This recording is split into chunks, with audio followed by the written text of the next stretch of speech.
ថ្ងៃនេះជាថ្ងៃសិលខ្ញុំយកផ្លែឈើមកសែនជូនពក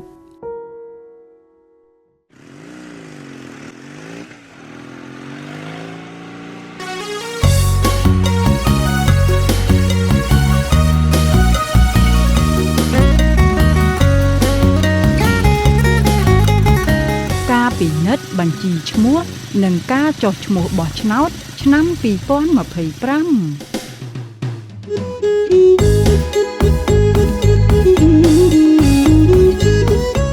សវីបងនិស័យសុខសប្បាយទេបងបាទសុខសប្បាយថ្ងៃនេះបងទំនេរក៏ឆ្លៀតជូនម៉ែមកធ្វើបុណ្យនៅស្រុកចុះសវីមកវត្តជាមួយអ្នកណាចាបងថ្ងៃនេះជាថ្ងៃសិល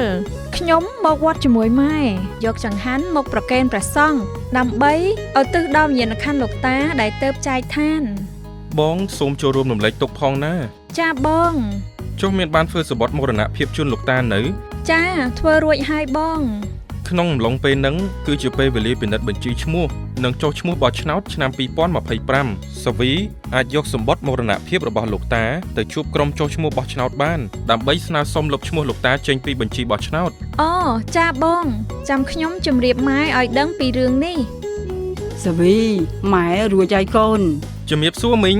អូលើកដៃថ្វាយព្រះក្មួយហើយមកដល់យូរនៅបាទទៅមកដល់មុននេះទេមីង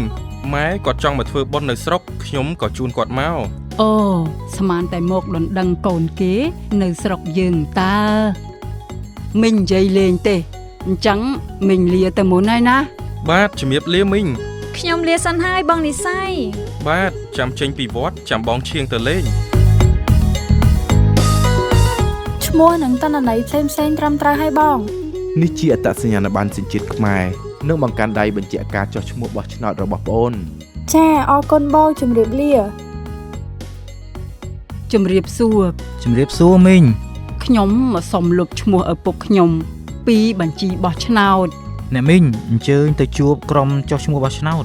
ជំរាបសួរអ្នកមីងជំរាបសួរក្មួយអញ្ជើញគួរចុះសិនមកអ្នកមីងមីងមកសុំលុបឈ្មោះឪពុកមីងចេញពីបញ្ជីបោះឆ្នោតដោយសារគាត់បានអនិច្ចកម្មកាលពី3ខែមុនអ្នកមីងមានយកសម្បត្តិមរណភាពរបស់លោកតាមកជាមួយឬអត់ចានៅនេះក្មួយអ្នកមីងសូមចាំមួយផ្លែត